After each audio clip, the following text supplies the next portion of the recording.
Gubernur Aceh Zaini Abdullah membantah buruknya pelayanan medis di Rumah Sakit Ibu dan Anak Banda Aceh terkait adanya konflik pihak manajemen dengan pegawai.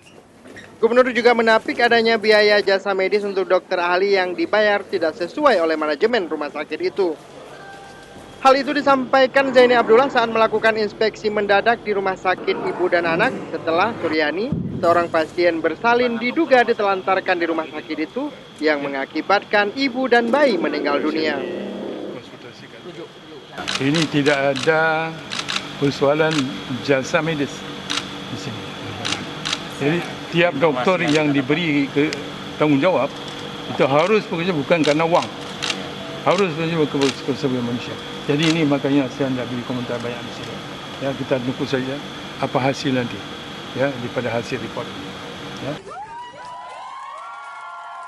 Sebelumnya pada tanggal 22 Desember 2015 lalu, ratusan pegawai dan dokter di rumah sakit itu mogok kerja.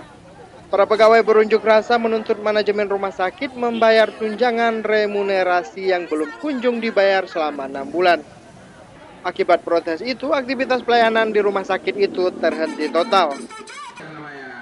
Dari Banda Aceh, Ferdian melaporkan untuk Aceh Video.